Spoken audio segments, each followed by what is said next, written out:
ವಿಧಾನಸಭಾ ಕ್ಷೇತ್ರದ ಶ್ರೀರಾಮ ಮಂದಿರ ಬ್ಲಾಕ್ ಕಾಂಗ್ರೆಸ್ ಸಮಿತಿ ಅಧ್ಯಕ್ಷರಾದ ಎನ್ ವೆಂಕಟೇಶ್ ನೇತೃತ್ವದಲ್ಲಿ ಬೃಹತ್ ಪ್ರತಿಭಟನೆ.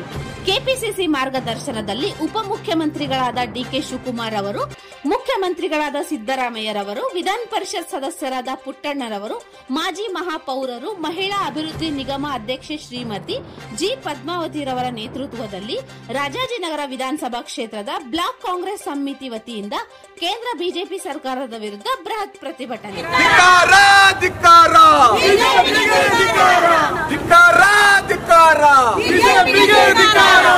ಈಗ ಕೇಂದ್ರ ಸರ್ಕಾರ ಅಧಿಕಾರಕ್ಕೆ ಬಂದು 11 ವರ್ಷಗಳಾಯಿತು.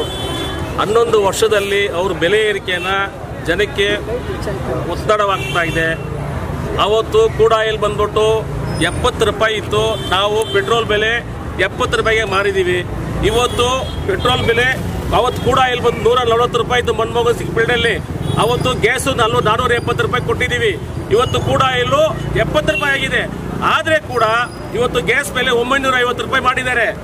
ಜನಗಳು 11 ವರ್ಷಗಳಿಂದ ಅವರು ಅಧಿಕಾರಕ್ಕೆ ಬಂದು ಜನಗಳು ಒತ್ತಡವನ್ನು ಕೊಟ್ಟಿದ್ದಾರೆ. ಅದಕ್ಕೋಸ್ಕರವಾಗಿ ಇವತ್ತು ನಮ್ಮ ಕರ್ನಾಟಕ ರಾಜ್ಯದಲ್ಲಿ ಎಲ್ಲ ಬೆಂಗಳೂರು ಜಿಲ್ಲೆಯಲ್ಲಿ ಎಲ್ಲರೂ ಕೂಡ ಫ್ರೀಡಂ ಪಾರ್ಕ್ ಅಲ್ಲಿ ಪ್ರತಿಭಟನೆಯನ್ನು ಹಮ್ಮಿಕೊಳ್ಳಲಾಗಿದೆ. ರಾಜಾಜಿನಗರ ಅಸೆಂಬ್ಲಿ ಕಾನ್ಸ್ಟಿಟ್ಯೂನ್ಸಿಯಿಂದ ನಾವು ರಾಮಂದ್ರ ಬ್ಲಾಕ್ ವತಿಯಿಂದ ಸುಮಾರು 500 ಜನ ಹತ್ರ ನಾವು ಅಲ್ಲಿ ಫ್ರೀಡಂ ಪಾರ್ಕ್ ಪ್ರೊಟೆಸ್ಟ್ ಹೋಗ್ತಾ ಇದ್ದೀವಿ. ಸರ್, ಆದರೆ ನುಡಿದಂತೆ ಹೇಳ್ತೀವಿ ಅಂತ ಹೇಳಿದ್ರು. ಅಚ್ಚೇ ದಿನ ಬರುತ್ತೆ ಅಂದಿದ್ರು. ಇದಕ್ಕೆ ಅಚ್ಚೇ ದಿನ ಇದೇನಾ? ಅಚ್ಚೇ ದಿನ ಅವರು 11 ವರ್ಷಗಳ ಕಾಲ ಅವರು ಕೇಂದ್ರ ಸರ್ಕಾರದಲ್ಲಿ ಅವರು ಅಧಿಕಾರಕ್ಕೆ ಬಂದು ಅಚ್ಚೇ ದಿನ ಇದೆ ಅಂತ ನಾನು ಅನ್ಕೊಂಡು ಮಾಡ್ತಾ ಇರೋದು. ಇವಾಗ ಅಚ್ಚೇ ದಿನ ಆಗ್ತಾ ಇದೆ. ಮೋದಿ ಅವರು 10 ವರ್ಷ 11 ವರ್ಷಗಳ ಕಾಲ ಆಯ್ತು ಆಡಳಿತ. ಅಚ್ಚೇ ದಿನ ಬರುತ್ತೆ ಅಂದಿದ್ರು. ಇವತ್ತು ದೇಶಾದ್ಯಂತ ಅಚ್ಚೇ ದಿನ ಉದ್ಯಮಿಗಳಿಗೆ ಬಂದಿರೋದು. ದೇಶದ ಉದ್ಯಮಿಗಳಿಗೆ ಯಾರ್ಯಾರಿಗೆ ಅಚ್ಚೇ ದಿನ ಬಂದಿದೆ ಅಂತೇಳಿ ಮಾಧ್ಯಮಗಳಲ್ಲಿ ನೋಡ್ತಾ ಇದೀವಿ. ಅಂಬಾನಿಗಳಿಗೆ ಅಚ್ಚೇ ದಿನ ಬಂದಿದೆ. ಅಚ್ಚೇ ದಿನ ಬರುತ್ತೆ ಅಂತ ಹೇಳಿದ್ರು. ಬಂದಿದೆ, ಖಂಡಿತ ಬಂದಿದೆ. ಅದು ಬಿಜೆಪಿ ಅವ್ರಿಗೆ ಬಂದಿದೆ, ಬಿಜೆಪಿ ಸರ್ಕಾರದವ್ರಿಗೆ ಬಂದಿದೆ, ಬಿಜೆಪಿ ಮಂತ್ರಿಗಳಿಗೆ ಬಂದಿದೆ ಅಚ್ಚೇ ದಿನ.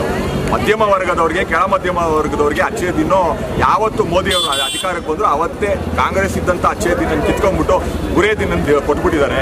ಇನ್ನು ಬೆಲೆ ಏರಿಕೆ ವಿಚಾರ ನಾವು ಪ್ರತಿಭಟನೆ ಮಾಡ್ತಾ ಇರೋದು. ಪೆಟ್ರೋಲ್ ಹಾಗೂ ಡೀಸೆಲ್ ಬೆಲೆ ಏರಿಕೆ 2 ರೂಪಾಯಿ ಅಬಕಾರಿ ಸುಂಕನ ಹಾಕಿದ್ದಾರೆ. ಅಬಕಾರಿ ಸುಂಕದಿಂದ ಏನಾಗತ್ತಪ್ಪ ಅಂದ್ರೆ ಡೀಸೆಲ್ ಬೆಲೆ ಏರಿಕೆಯಿಂದಾಗಿ ಶ್ರೀಸಾಮಾನ್ಯರಿಗೆ ತುಂಬಾ ತೊಂದರೆ ಆಗುತ್ತೆ. ಎಲ್ಲ ನಾವು ದಿನ ಬಳಸುವಂತ ಎಲ್ಲಾ ವಸ್ತುಗಳ ಬೆಲೆ ಕೂಡ ಜಾಸ್ತಿ ಆಗುತ್ತೆ. ಈ ವಿಷಯಕ್ಕೆ ಏನಿದೆಯಲ್ಲ, ಇದು ನಿಮ್ಮ ಎಲ್ಲ ನಾವು ಕಾಂಗ್ರೆಸ್ನವ್ರು ಪ್ರತಿಭಟನೆ ಮಾಡ್ತಾ ಇದೀವಿ. ಈ ಪ್ರತಿಭಟನೆಗೆ ಶ್ರೀಸಾಮಾನ್ಯ ಕೂಡ ನಮ್ಗೆ ಬೆಂಬಲ ಕೊಡಬೇಕು ನಾನು ಕೇಳ್ಕೊತೀನಿ. ಯಾಕೆ ಅಂದ್ರೆ ಅವನ ಪರವಾಗಿ ನಾವು ಪ್ರತಿಭಟನೆ ಮಾಡ್ತಾ ಇರೋದು. ಅವ್ರಿಗಾಗೋ ಅನಾನುಕೂಲಕ್ಕೋಸ್ಕರ ನಾವು ಪ್ರತಿಭಟನೆ ಮಾಡ್ತಾ ಇರೋದು. ಎಲ್ಲರೂ ನಮ್ಗೆ ಬೆಂಬಲ ಕೊಡಿ ಅಂತ ಕೇಳ್ತೀವಿ. ಜೊತೆಗೆ ಈ ಪ್ರತಿಭಟನೆಗೆ